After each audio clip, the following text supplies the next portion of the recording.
Et puis Harit, lâche-le ton ballon, je casse les couilles. Non mais c'est vrai, au bout d'un moment, Harit il rend fou. Ils égalisent, il n'y a pas d'équipe, on n'a pas de leader dans l'équipe, tout ça c'est... Ah, malheureusement pour moi c'était horrible. Déjà contre des clubs comme ça on devrait mettre au moins 3 buts, 3-4 buts minimum. Pour moi c'est horrible. Il n'y avait aucune construction, on n'était pas... Pour moi on n'était vraiment pas dans le jeu. Et puis Harit, lâche-le ton ballon, je casse les couilles. Non mais c'est vrai, au bout d'un moment... Je suis isolé, on va pas se mentir, mais Harit il rend fou. À chaque fois il est là, il garde la balle, il propose rien du tout. Moi ça m'a gonflé, franchement ça m'a gonflé. Et tu retiens rien de positif ce soir? Et en soi, je me dis heureusement qu'on arrivait à faire un nul chez eux, en espérant qu'au match retour on arrive au moins à en planter 2-3, ça serait bien. Mais bon malheureusement il faut s'attendre à tout avec ce club de chèvres. Moi ça me gonfle, j'en ai marre. Et justement, c'est pas un peu un match à l'image de la saison olympienne ce soir? Ah bien sûr, totalement, totalement. Ah, c'est inconcevable pour moi. C'est bon, franchement, non, c'était un beau match, mais bon, le dernier but, dans les 4 dernières minutes, on aurait pu s'en passer. C'est bon. Ouais, j'étais au stade la semaine dernière, ils ont perdu tous leurs matchs, et on les a remontés, et là on n'est même pas capable de gagner. Enfin, c'est bon.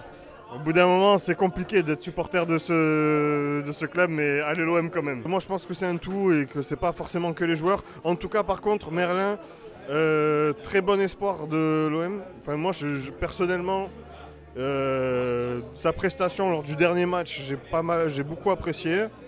Et puis voilà quoi, enfin c'est l'OM quoi. Mais voilà, on espère que la saison elle va se passer un peu mieux. Par rapport à l'an dernier, il n'y a pas de leader dans l'équipe, c'est-à-dire il n'y a aucun joueur qui est capable de crier sur son coéquipier pour lui dire de qu'est-ce qu'il fait et tout ça. Et il n'y a pas de Sanchez, il n'y a pas de Kolasinac, il n'y a pas de Guendouzi, il n'y a même pas d'âme dans l'équipe de toute façon. C'est pour ça à chaque fois qu'on met un but, l'équipe elle se relâche et derrière l'autre équipe elle égalise alors qu'elle est freinée et voilà c'est tout. Déjà d'avoir recruté Marcelino qui avait aucun charisme et tout ça. Après cet entraîneur il voulait pas de Sanchez, du coup il est parti. Kolasinac, Guendouzi c'est pareil, on les a vendus à des sommes dérisoires. Et voilà, après on se retrouve aujourd'hui avec des joueurs qui lâchent pas la balle, qui n'ont pas d'envie, qui aiment même pas l'équipe, et ils mouillent pas le maillot et voilà c'est tout. Après on va continuer d'encourager l'équipe mais c'est décevant quand même. On marque à la 90e, on se fait égaliser à la 93e, c'est pas normal. Des matchs on marque même pas. Là on arrive à mettre 2 buts, je sais plus, je crois en 2024 on n'a même pas mis 2 buts dans la saison. Et là on arrive à mettre 2 buts, 2 fois on se fait rejoindre au moins de 4 minutes derrière. À un moment donné, s'ils n'ont pas envie, qu'ils se taillent du club, c'est tout. Donc on n'a pas démérité, mais après dès qu'on marque, on se fait reprendre au score. Et on a l'impression que la défense et même le milieu de terrain, il n'y a pas d'envie. Direct, on se fait remonter le ballon. Le deuxième but est encore plus honteux. Direct, il n'y a pas de pressing. Et directement, on se refait prendre le but, donc c'est honteux. En plus, on avait tout pour gagner. Marquer un but comme ça, belle percée d'Aubameyang, beau but Ndiaye et au final 2-2. Faire revenir comme ça à la fin, c'est vraiment dégoûtant. Après, on va supporter le club et on va espérer qu'on va se qualifier au Vélodrome. Il faudra une grande ambiance et qu'on soit au rendez-vous, nous, pour qu'on gagne. Le deuxième but est encore plus honteux. Direct, il n'y a pas de pressing. Et directement, on se refait prendre le but, donc c'est honteux. En plus, on avait tout pour gagner. Marquer un but comme ça, belle percée d'Aubameyang, beau but Ndiaye et au final 2-2. Techniquement, on récupère les balles très bas. Quand on récupère, il n'y a pas de transition au milieu de terrain. On casse pas les lignes, on attaque souvent d'un côté. Ça joue pas l'instinct, c'est pas créatif. Dans le dernier tir du terrain, on ne domine pas, c'est un tir, on trouve pas les espaces, les petits espaces.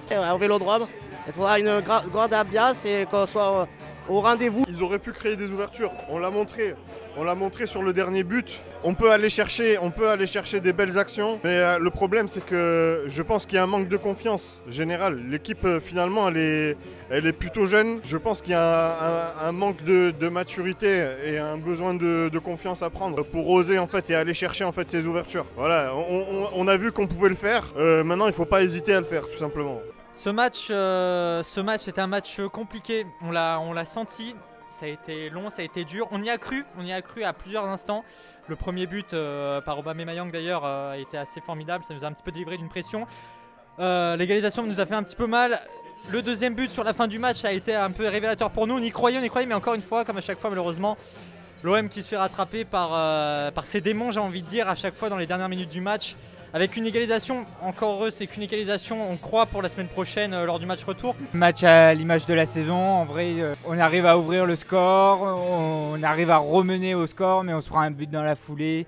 Il y a toujours cette marque de relâchement, toujours un manque de niaque qui fait l'image de l'OM, je trouve. Maintenant, on cherche vraiment à briller sur les individualités, mais c'est vraiment des actions assez peu construites. On n'a plus cette âme d'équipe qui avait fait la force, par exemple en 2018, où on va en finale. Il y a vraiment ce côté-là qui disparaît au fur et à mesure, je trouve. Mais après, au vu de toutes les arrivées qu'il y a eu en septembre, ça peut s'expliquer aussi. Donc c'est vraiment un manque d'automatisme avec un changement d'entraîneur tôt dans la saison, qui n'a pas pu mettre en place sa composition, qui n'a pas pu mettre en place ses méthodes, ses tactiques de jeu, etc.